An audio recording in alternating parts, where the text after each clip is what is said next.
तो हम लोग क्या सीख रहे हैं? Second method to charge depreciation. First method क्या था डेप्रिसिएशन चार्ज करने का? Straight line method. उसका और भी क्या नाम था? Original cost method. और क्या नाम था? स्ट्रेट लाइन मेथड था, ओरिजिनल कॉस्ट मेथड था, और क्या नाम था? Fix instalment method. क्या नाम था? फिक्स इंस्टॉलमेंट मेथड नाम था। अब सेकेंड मेथड का नाम क्या है? तीन नाम है, एक ही नाम तीन है। Written down value method, reducing balance method, diminishing balance method. जिस प्रकार स्ट्रेट लाइन मेथड में आपको सिखाए थे कि यदि क्वेश्चन में रेट दिया है, क्या दिया हुआ है? रेट दिया हुआ है डेप्रिसिएशन का, तो डेप्रिसिएशन निकालने का फॉर्मूला एसेट्स का जो बैलेंस है, मतलब एसेट्स का बैलेंस मतलब उसका वैल्यू का बैलेंस, संपत्ति के मूल्य का जो शेष है, इनटू क्वेश्चन में रेट दिया रहेगा बाय 100 इनटू टाइम देखना होगा ना। बोलिए, यदि आप 12 मंथ का कैलकुलेट कर रहे हैं तो कोई प्रॉब्लम नहीं है, 12/12 कट के 1 होता है। लेकिन यदि आप 5 मंथ का डेप्रिसिएशन कैलकुलेट कर रहे हैं तो 5/12 क्या 1 होगा? लेना पड़ेगा आपको। लेकिन जब रेट नहीं दिया हुआ है, उसमें भी सीखे थे, किसमें? फिक्स इंस्टॉलमेंट मेथड में भी सीखे थे कि यदि रेट नहीं दिया हुआ है तो वहां डायरेक्टली डेप्रिसिएशन निकालने का फॉर्मूला था ना। क्या था formula? Cost of assets plus installation charge minus scrap value और बाय लाइफ ऑफ एसेट्स। यहाँ पर डेप्रिसिएशन निकालने का फॉर्मूला डायरेक्टली नहीं है। यहाँ क्या निकालने का फॉर्मूला है? रेट निकालने का। आर मतलब क्या होता है? क्या है रेट निकालने का formula? 1 minus under root S by C, बाहर में आउटसाइड रूट के बाहर इंटू 100। यहाँ एस का फुल फॉर्म है स्क्रैप वैल्यू, सी का मीनिंग है कॉस्ट ऑफ एसेट्स। ठीक ना? जब भी रेट नहीं दिया रहे तो उस समय तो क्या निकालेंगे? रेट निकाल लेंगे। डेप्रिसिएशन नहीं निकाल पाएगा इसमें। क्या निकालेगा? रेट। फिर ये लगा के फिर डेप्रिसिएशन फाइंड कर लेना। क्लियर है? अब इस पर हम लोग क्वेश्चन बनाएंगे और समझेंगे। ठीक है?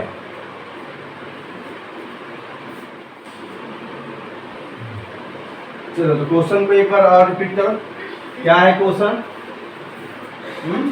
एक company acquired a machine on October 1, 2016 at a cost ₹4 lakh and installation charge कितना है? 10,000। खरीदा कितना में? 4 लाख में, और उसको इंस्टॉल मतलब स्थापित करने में 10,000 का लागत आया। अब कंपनी जो है इसमें डेप्रिसिएशन कितना चार्ज कर रहा है? 10%। कितना? 10% पर एनम। और कौन सा मेथड? डिमेंसिंग बैलेंस मेथड, जिसका अदर नेम क्या है? Reducing balance method. और क्या नाम है? Written down value method. तो यहाँ पे कह रहा है कि बुक जो है क्लोज कब हो रहा है? अकाउंट क्लोज कब हो रहा है? 31 मार्च एवरी ईयर। 31 मार्च को जब ईयर क्लोज होता है तो उस ईयर को क्या कहा जाता है? फाइनेंशियल ईयर कहा जाता है। फाइनेंशियल ईयर 1 अप्रैल को स्टार्ट होता है और 31 मार्च को एंड होता है। ठीक है? यहाँ पे आपको जर्नल एंट्री करना है और क्या बनाना है? Machine account. कितने साल का बनाना है मशीन अकाउंट? 3 सालों का, 3 इयर्स का। तो जर्नल एंट्री आप लोग का होमवर्क रहेगा। सिर्फ हम अकाउंट तैयार करते हैं। कौन सा अकाउंट? Machine account. ठीक है? तो सबसे पहले जर्नल एंट्री क्लियर आप लोगों को। तो सबसे पहले क्या लिखा हुआ है कि एक कंपनी एक्वायर्ड अ मशीन। एक्वायर्ड मतलब खरीदा होगा तभी तो प्राप्त हुआ।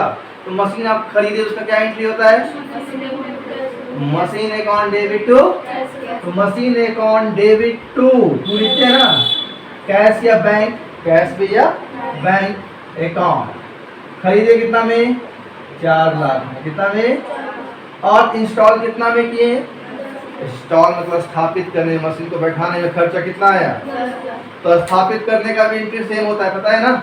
वही मशीन अकाउंट डेबिट टू, जो परचेस करने का वही इंस्टॉल करने का एंट्री होता है। इसलिए 2 बार कैश लिखने से अच्छा है कि टाइम बचाओ और सीधा क्या कर दो? यहाँ ऐड कर दो। तो कॉस्ट कितना हो गया? अब सबसे इंपॉर्टेंट चीज कब खरीदा गया, डेट पे फोकस रखना होगा। आप डेप्रिसिएशन निकाल रहे हैं, डेट पे फोकस नहीं कीजिएगा, डेप्रिसिएशन निकलेगा सही सही नहीं। तो डेट कौन सा डेट है, अक्टूबर 1 है, अक्टूबर 10वां महीना होता है, 2000 कितना है 16 है। खरीद लिए, स्थापित कर दिए, कितना खर्चा आया 4,10,000। क्वेश्चन में और कहीं फिर से खरीद रहा है मशीन को नहीं ना, खाली डेप्रिसिएशन ही चार्ज करना है। तो अब क्या करते हैं हम लोग, डेप्रिसिएशन चार्ज करते हैं। तो डेप्रिसिएशन चार्ज करने का एंट्री क्या होता है, जल्दी बोलो, depreciation account debit to machine account. Machine to मतलब क्रेडिट में जाएगा। तो क्रेडिट में कुछ भी लिखने से पहले क्या लिखा था, बाय, और बाय डेप्रिसिएशन अकाउंट। डेट कौन सा, डेप्रिसिएशन ऑलवेज चार्ज होता है कब, ईयर के क्लोजिंग डेट पर। यहाँ पर ईयर क्लोज कब हो रहा है, क्वेश्चन में लिख चुका है 31 मार्च को। यहाँ 16 को खरीदा है, तो ईयर एंड कब हो रहा है, 17 को ना होगा, कि 16 को हो जाएगा, उल्टा जाएंगे क्या, नहीं ना। चलिए, तो कॉस्ट कितना आया है, 4,10,000 रुपया आया है ना। अब 4,10,000 का कितना परसेंट चार्ज करना है, 10% क्वेश्चन में लिखा हुआ है। वर्किंग नोट में नहीं कर रहे कैलकुलेशन, यहीं पे कर दे रहे हैं। इनटू टाइमिंग देखना होगा, क्या देखना होगा, कब खरीदे हैं 1 अक्टूबर को, और कब अकाउंट क्लोज हो रहा है, कितना महीना का अंतर है, 6 महीना का अंतर है, कितना, तो टाइम देखना पड़ेगा ना। तो 1 0 कैंसिल, 0 यहाँ से कैंसिल, 6 2 जा 6 2 जा 12, और 2 से अब यहाँ कैंसिल कीजिए, कितना होगा 2 2 जा 4, 0 होगा। हेलो, काटने तो मैथ आता है ना, 2 2 जा 4, 1 है तो लगेगा नहीं, 0 लेंगे पहले 0 बैठाना पड़ेगा, और 2 5 जा 10, ठीक है।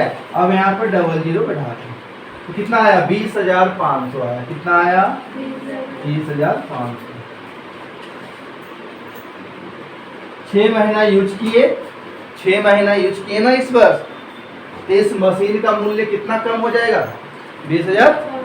डेप्रिसिएशन का मतलब यही ना है, बताए ना डेप्रिसिएशन क्या है।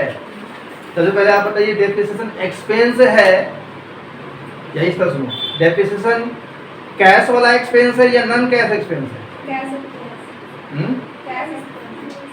कैश में एक्सपेंस होता है, नॉन कैश एक्सपेंस है, भूल गए ना, कौन सा एक्सपेंस है, क्यों बोलते हैं इसको नॉन कैश एक्सपेंस, क्योंकि ये डेप्रिसिएशन जो 20,500 है ना, ऑनर को किसी को पे नहीं करना है, ये 20,500 खुद प्रॉफिट में से काट लेगा, मतलब घटा के अपने ही पास रखता है।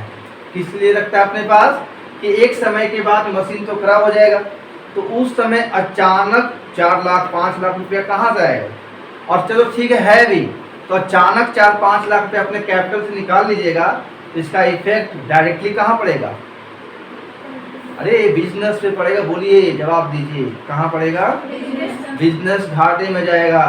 तो अचानक 5 लाख कैपिटल निकालने से अच्छा है कि आप हर साल यूज करते हैं ना मशीन, हर साल उसमें क्या चार्ज कर दो, तो एक तरह से एक्सपेंस मानते हैं, लेकिन ये एक्सपेंस किसी को पेड नहीं करते हैं, अपने पास ही रखते हैं, इसलिए नॉन कैश एक्सपेंस है, ठीक है। तो 20,500 6 महीने इस वर्ष में 16-17 में 6 महीना यूज हुआ ना मशीन, तो एक समझदार व्यापारी क्या करता है कि वो 20,500 अपने प्रॉफिट में से काट के रख लेगा, अलग से कहीं रख देगा, बैंक में रख देगा, इन्वेस्ट कर देगा ताकि और अमाउंट बढ़े, ठीक ना। अब क्या करेंगे, इसको क्लोज करेंगे, क्या करेंगे, क्लोज करेंगे। तो 4,10,000 रुपये टोटल है, जिधर टोटल ज्यादा होता है उधर ही लिख के दोनों साइड वही अमाउंट लिखते हैं ना, याद है कि नहीं है। अब 4,10,000 में कितना गया, तो जल्दी से लेस करो,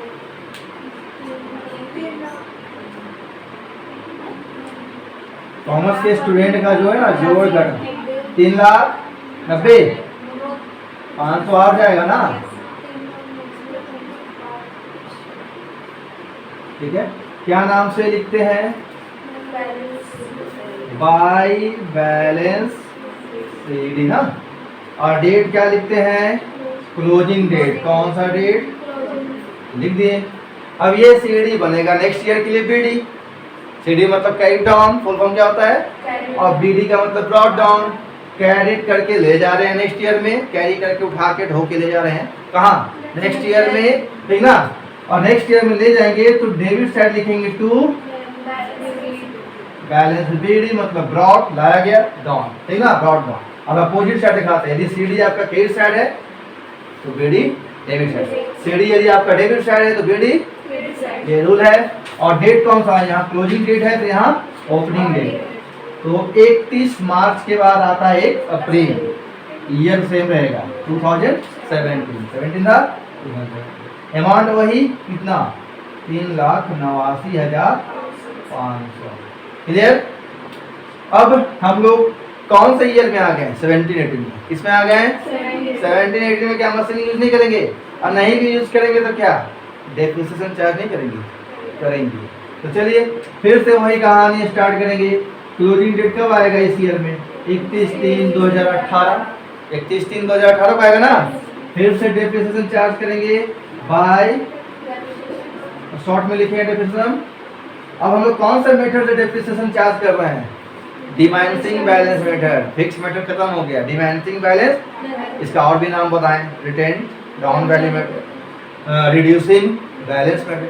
तो यही तो खास बात है, डिमाइनिंग बैलेंस मेथड या रिटेन डाउन वैल्यू मेथड। खास बात ये है कि डेप्रिसिएशन इस पे निकलेगा, किस पे निकलेगा, घटा हुआ मूल्य पे, क्योंकि डिमाइनिंग का हिंदी क्या होता है देख लो, क्रमागत ह्रास विधि, या फिर आप देख लो ये क्या बोलते हैं, रिटेन डाउन वैल्यू मेथड, घटते हुए मूल्य विधि। घटता हुआ मूल्य, पहले 4,10,000 था, अब मूल्य कितना हो गया घट के, कहाँ से 500, अब इस पर निकलेगा। और वही फिक्स मेथड से बनाते हैं इस क्वेश्चन को, तो किस पे निकलता है, ओरिजिनल कॉस्ट पे ऑलवेज निकलता है, परचेजिंग प्राइस पे हमेशा निकलता है। तो 3,89,500 का कितना परसेंट, वही 10%। यहाँ पर टाइम नहीं देखना है, क्यों नहीं देखना टाइम, देखो यहाँ पर टाइम का कितना था, ड्यूरेशन मतलब अंतराल कितना था, 6 महीना, इसे लिखना पड़ा। यहाँ पर कितना ड्यूरेशन है, 1 साल, तो 12/12 लिखना होगा, लिखो कितना आएगा, 1 आएगा, नहीं लिखते हैं। 1010 कैंसिल, 1010 कैंसिल, कितना आया 38,900। नेक्स्ट फिर क्या करना है, फिर से वही रिपीट करो, जिधर ज्यादा है सम उधर ही जोड़ो, 3,89,500, 3,89,500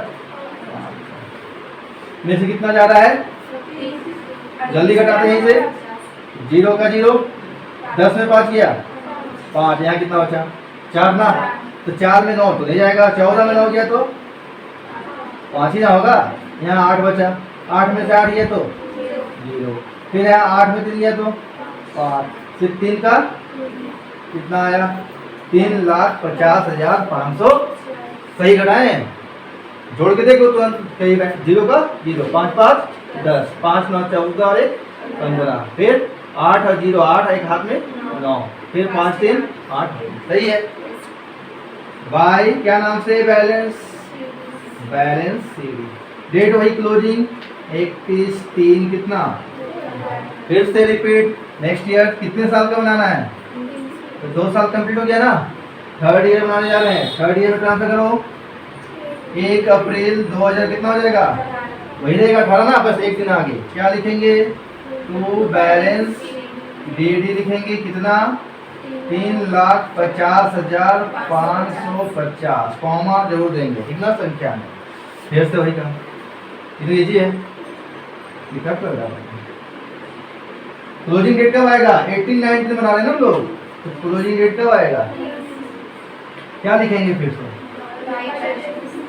जब तक यूज करेंगे तब तक। तो अब देखो, अब किस पे निकलेगा, 4,10 पे नहीं, ये हम लोग पढ़ रहे हैं डिमाइनिंग बैलेंस मेथड, इसमें घटते हुए मूल्य पे निकलता है। अब घटा हुआ मूल्य कितना है, ठीक ना, थोड़ा सा इसमें इस मेथड में क्या कैलकुलेशन फॉर्म करता है, ठीक ना। कोई बात नहीं, जितना आप टफ क्वेश्चन बनाएंगे उतना मजबूत होते हैं, क्या होते हैं, जितना आप टफ क्वेश्चन बनाते हैं उतना आपका दिमाग मजबूत होता है या कमजोर, ठीक ना। नहीं मन से नहीं बोले आपने, पक्का ना विश्वास करते हैं इस सब पे कि ऐसे ही हम भी थ्योरी पे चल रहे हैं। और वही जिंदगी में जब कठिन पल आता है तो उसमें लोग क्या कर जाते हैं, हार मान जाते हैं। क्या सोचते हैं कि मैं किस्मत बहुत खराब है, भगवान ने जिंदगी बहुत खराब किया है, ऐसे सोचते कि नहीं? हम ही सोचते हैं क्या? हम भी सोचते हैं सब बात, लेकिन हम भी सोचते हैं तो फिर बोले दो दिमाग होता है दिमाग, एक पॉजिटिव एक नेगेटिव। तो नेगेटिव दिमाग में कहता है कि कैसा दुनिया मेरा है, कैसा जिंदगी मिल गया हमको, ऐसे आप भी सोचते हैं। लेकिन वही जिंदगी आपको क्या बनाता है, मजबूत बनाता है। तो जब भी कठिन क्वेश्चन आए, इसका मतलब क्या है, उसमें हारना और डरना नहीं है, बल्कि उसके साथ लेक्चर दे रहे हैं ना, सुन लो। सर वीडियो बना रहे हैं इसलिए बोल रहे हैं, हम तो ऐसे ही बोलते हैं ना। पकाते तो ऐसे भी हैं हम आप लोगों को, और अभी भी पकाएंगे, ठीक है। तो सही बताते हैं, जितना टफ क्वेश्चन आप बनाइएगा ना उतना ज़्यादा आप मजबूत बनते जाओगे। आइए आप खुद देख लेना, जिंदगी तो आप ही लोगों को जीना है। यहाँ तो पॉइंट आ जाएगा ना। अच्छा 1 0 काटी थी सर, तो कितना आया 35,055 आ गया, 35,055। अब क्या करना है, वही काम ऐड कीजिए, 3,50,550, ठीक है। इधर भी वही लिखेंगे 3,50,550। लेस करते हैं तो 10 में से 5 गया, 5 बचा, 4 बचा ना, यहाँ 4 में 5 तो जाएगा नहीं, तो 14 में 5 गया तो 9। फिर यहाँ कितना बचा 4, तो 4 का 4 लिख दो। फिर यहाँ कितना है 0 है, 0 में 5 जाएगा नहीं, तो 10 में 5 गया तो 5। यहाँ कितना 4, 4 में 3 गया तो 1, और 3 का 3। तो क्या नाम से लिखेंगे, बाय बैलेंस CD। और डेट वही 31/3/19। हाँ बस ट्रांसफर करके छोड़ देते हैं 1 4, हाँ 3,15,400। हाँ क्या लिखे तो बैलेंस DD। तो चौथे वर्ष में ट्रांसफर हो गया ना, और चौथे वर्ष में इस मशीन का प्राइस कितना है, मतलब वैल्यू कितना है, ठीक है। कंप्लीट क्लियर है, ये है आपका डिमांड बैलेंस मेथड।